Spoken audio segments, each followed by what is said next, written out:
Hello there, I'm Almighty Desi and welcome to something a little bit different, a visual novel called Blue Rose. So I don't actually know what the story is about, but I do know that it's a fantasy story. It's mainly focused on the story rather than being more focused on romance like the other visual novels I've played. So I'm really looking forward to playing this actually, and hopefully you'll enjoy it too as I play through. So let's start the game. It came out of nowhere. Ah! Watch out to your left! Chaos breaks out. There's a loud crashing sound and the scream of somebody close by. The ground shakes beneath our feet, making my heart skip a beat. The terrible, menacing presence of something hostile washes over me, and I spin round to see the cause of this disaster. How could I have not noticed this? How did something like this sneak up on us? I see the main source of the scream lying beneath the claws of the beast. Blood on the ground below it. The monster thrashes on without hesitation, continuing its attack on our group. Adele! Protect Lady Adele! I yelled above the noise of the chaotic fighting while trying to locate the woman who we are supposed to keep out of harm's way. I see a little wave behind me, desperately trying not to fall off a panic force. Panic force, panic horse. Keep together! Lena, get Lady Adele away from here! I make my way towards the woman, my eyes fixed on the giant monster looming above us. The dragon opens its jaws, letting out another deafening roar before crushing into another couple of soldiers with its tail. Then it turns its head towards Dale. Her horse finally stops in its tracks, its forelegs stiffly planted in the ground, while it stares back at the predator. I can see it shaking with fear as its hind legs alarmingly close to the edge of the cliff. She's trapped. Damn! I leap forward in an attempt to come between the dragon and the Dale before it strikes. I reach her just in time, twisting around to face the monster just as it attacks. Another Templar steps up on my side to help me get the woman into safety. He tries to dodge as the dragon snaps his jaws at him, but instead, caught in the next strike from his claw, he lets out a small cry before he ends crushed beneath it. The dragon moves forward again, before I can see what has happened to him. The battleground is chaotic as the dragon fights back with quick and measured movements. The other tried to attack its flank as I am the last one standing between the beast and Dale. There is an ominous sucking sound as the dragon inhales, about to unleash a fiery attack towards us. Another of the Templar lets out a cry and stabs his glowing sword into the dragon's thigh. Letting out a yelp of pain and surprise, the neck of the dragon jerks back, and it lets out a puff of fire into the air. Even down here I can feel the heat from this attack. Angrily, the dragon moves his attention back towards the attacker. This is my chance! I leap forward, hoping to get a blow in, but the dragon reacts way too fast. As it twists its body around to improve its standing, another claw lashes out to brush me aside. Quickly readying my sword, the impact between the claw and steel fills my ears. I stagger backwards from the blow, trying to create some distance between me and my enemy, and to take note of the situation. This isn't good. I'm getting tired and the dragon is just too powerful. I cast a glance at the Templar lying on the ground near me. Is he dead? Adele! I take another quick look around to try and confirm her location. Before that I notice something else. The dragon lunges forward once again, but this time the target is another knight on the battleground. It's Simon. No! My mind freezes as the dragon lowers its claws on the man holding up the sword in an attempt to defend himself. Before I know it, I rush forwards in a desperate attempt to help, but I only manage to take one step before a smashing pain hits me from the side. The tail of the dragon strikes me like a hammer, my head going blank, and I feel the disappearing beneath my feet. My sense of up and down is lost as I sail through the air, the wind blowing against my face. What? But before I can finish the thought, my head is struck by something hard. My head hurts. No, my entire body. I can hardly move. Cold fear crawls up my spine as the memory of what happened slowly returns to me. The monster! The others! I force my eyes open and try to move my arms so I can push myself up from the ground. Where am I? As I move my body upwards, pain shoots through my head. With a moan, I touch it with my hand. My hair is wet and sticky. Crap! I see my own blood on the ground where I was lying. This isn't good. This isn't good at all. I rise to my feet and stagger dizzily until I get close enough to the cliffside to lean my hand up against it. I take a close look at my surroundings. I'm all alone. There are no traces of the rest of the group anywhere. A little further away, I spot my sword tossed aside in the tall grass. That's right. I fell. In all honesty, it's a surprise that I'm even still alive. I fell a long way. I take a look at my hand. There is some blood on it from the wound on my head, but it seems that the bleeding isn't that bad at this point. Still, I can't stay here like this. Simon! I unconsciously mumble his name. Is he... I shut my eyes and force myself to think of something else. I have to concentrate on getting out of here for now. Besides, I can't hear anything up from above. Maybe they've already moved in order to regroup and get the ambassador to safety. Yes, if they made it, then that is most likely. It's not certain that they know what became of me anyway. Ignoring the pain in my left leg, I slowly make my way to the spot where I lost my sword, and I continue forward, hoping to find a way back up the trail we were following. If I can at least come that far, then I may somehow be able to find out where to go next. I stagger along this for several minutes, trying to get to higher ground. Progress is slow, and soon the penetrating pain in my head only grows worse. For every heartbeat, a numbing wave rolls throughout me. No! I grind my teeth and try to ignore it, but little does it help, and soon I find my consciousness wavering as well. I cannot. Not here! All my strength and feeling leaves my legs, and I slowly sink to the ground. Darkness overwhelms me. It's quite depressing so far, but it's also left me very intrigued. On day 1. Hey! A distant muffled sound, as if someone is calling to me from the other side of a thick curtain. Are you alright? Are you calling me? Hey! Ah! As I open my eyes, I find myself staring up at a ceiling. Where am I? I'm in a bed. I slowly push myself up and look around. It's a small room and I'm all alone. Raising my hand to check on the wound up on my head again, I feel the soft touch of a bandage wrapped around it. Who did this? Then I gasp as the memories hit me. Flashes of images from when the dragon attacked, the chaos and the desperation as we tried to rally and fight back. Knights crushed before they realised what is happening. The deafening sound of the dragon's cries.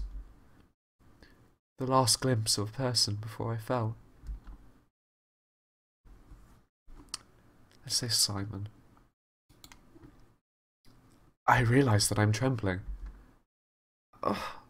What happened? As my perplexion grows, a new thought makes me look around the room, almost panicked. My sword! I don't see my sword anywhere! It's been taken from me! I'm interrupted by the sound of a door opening, and as I look up to see a stranger bearing a tray enter the room. He looks up and meets my icy stare. Oh, you're awake. He walks over to the bed and places a tray on the bed table. There is some bread and a glass of water on top of it. I feel my body grow tense as I instinctively raise my guard towards this stranger. My ribs hurt a bit, but I ignore it for now. Where am I? My house. He doesn't look at me while giving me this curt answer. He just focuses on the second cup on the tray. It looks like a kind of tea. There is a small bag with something that looks like a herb powder, which he drizzles into the hot water. What is that? Your house? He finally turns to look at me as he finishes with the tea. Yes, I found you unconscious and brought you here. You almost died, you know. He speaks to me in a cold, uncaring manner, as if he couldn't care less. Where is my... My gaze falls down on myself and I realise that I'm wearing an unfamiliar white shirt. Underneath, I catch a glimpse of the bandages covering my wounds. Who? Relax. I'm not the one who changed your clothes. It was a woman, okay? I look up at him as he hurriedly blurts out his excuse. But it is kind of a relief. Where is my sword? Slightly surprised, he raises his eyebrows at this question. You're not even going to ask for my name or how long you've been here? My sword! He sighs and turns away to focus on the tray again. Not here. I don't want weapons in this house. What? Eat this. There's some medicine in the cup. Make sure to drink it. Then he turns around and heads towards the door. Hey! But the door has already closed behind him. I once again find myself all alone, sitting in a bed in an unfamiliar room. He took my sword away. Or did he just leave it in the forest? Can I trust him? To be honest, I'd be inclined to trust him, considering he's looked after you all this well. Like, he's not going to kill you. Otherwise he would have just left you to die, sort of thing. I cast a glance at the cup of hot water standing on the table next to me. I have no idea what kind of strange powder he put into it. On the other hand, I don't imagine anyone would want to poison somebody so obviously. Exactly. However, the smell of warm bread and cheese makes me realise how hungry I actually am. In the end, I take the bread and leave the tea alone.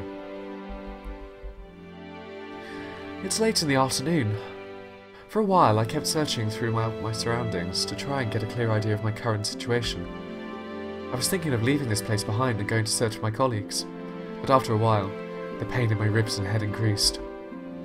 Biting my lips, I had to face the fact that leaving bed and heading out into the unknown now would be foolish. And so I leaned back in bed, closed my eyes, and rested.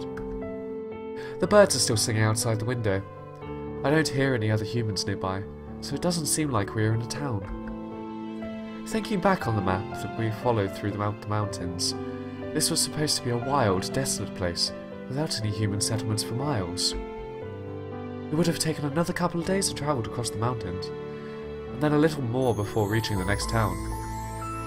This is why we chose that route. It made it less likely for us to run into any enemies, but it seems that the wildlife here itself turned against us instead. There was a sound of a door opening and closing somewhere close. Is it the man who brought the food? The silence had given me the impression that he had left the house entirely.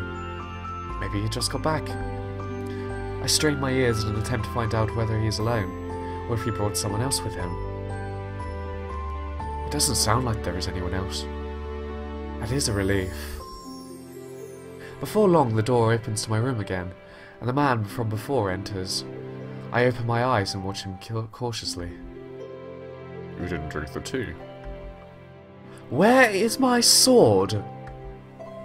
Shut up about the sword already. I'm not giving it back to you. What? How dare you? Annoyed, he ignores my protest and walks over to the bed table to pick up the cup with the cold tea.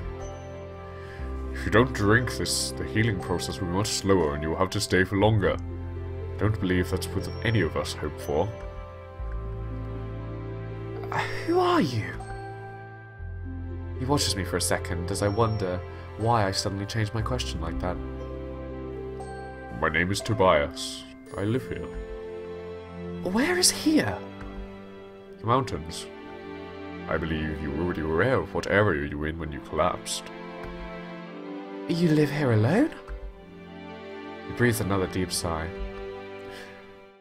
Stop being paranoid. I'm not your enemy, and I'm not going to call anyone on you. Yes, I live here alone. As far as I know, no one else resides this far up in the mountains. How long was I sleeping? 3 days. I see. We both fall silent. Tobias glares at me for the moment as if waiting for something, then impatiently opens his mouth again. And you? Oh, what? You never found it appropriate to introduce yourself either. My name is Lena. Without bothering and with a proper response, Tobias takes the tray and turns towards the door. I'll bring another cup of tea. Make sure to drink it this time. The door closes and I am alone again. With a deep sigh, I lean back towards the back of the bed. Day 2. The rest of the day passed. The next time, I reluctantly accepted the tea from Tobias, although it wasn't the best I had tasted. There wasn't anything particularly wrong about it. After spending some more time in that room, feeling anxious and not knowing what was going on outside, I made a decision to get up the next morning. I pushed myself out of bed and grimaced in pain as I tried to stand on my right leg. Moving slowly and with one hand leaning on the wall, I managed to make my way to the door. Man, this is pathetic. Being weak like this really doesn't suit me, and I refuse to lie still and wait. Then I noticed something. Next to the door, a makeshift crutch made out of thick branches leaning against the wall. Looks like it was made for me. I pick up and continue. On the other side of the door is what looks like a small and simple kitchen. By the table in the middle of the room are 2 chairs, and one of them sits Tobias. You're up? Yes. You shouldn't be walking around. You're still hurt. I don't intend to lie there forever. Fine. Take a seat. I was about to bring breakfast anyway. I sit in the chair opposite of him and watch him as he brings some bread and cheese to the table. He also puts a kettle over and pours me another cup of that strange tea. I send it another suspicious look as he places the cup before me. What are you doing up here all alone? I'm a hunter. That doesn't explain much. That's how it is. What an unfriendly character. But I honestly do want to know if you found any clues of what became of the others.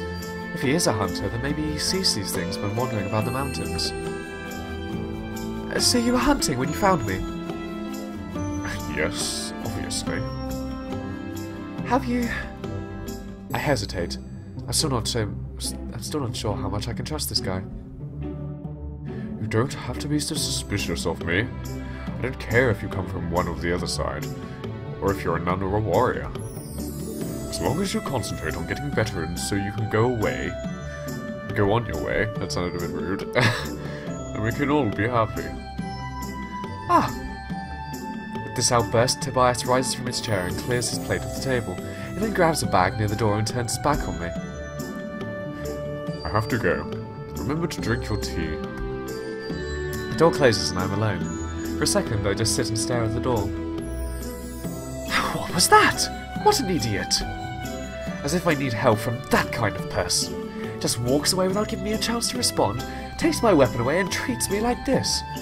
My head starts hurting again. Probably because I let myself get riled up like this. I decided to return to my room. With that there, I'm going to end this first episode, but I am thoroughly looking forward to continuing this. This looks rather interesting so far, and there's obviously still a lot more to come, considering it hasn't even effectively started the story yet. So, and they have a cute little relationship so far, Tobias and Lena. So yeah, if you enjoyed this episode, please like and subscribe. That would certainly motivate me to make more. And as always, thanks for watching. Hopefully see you next time. Come on, it's going to be a good series. See you next time. Ta-ra!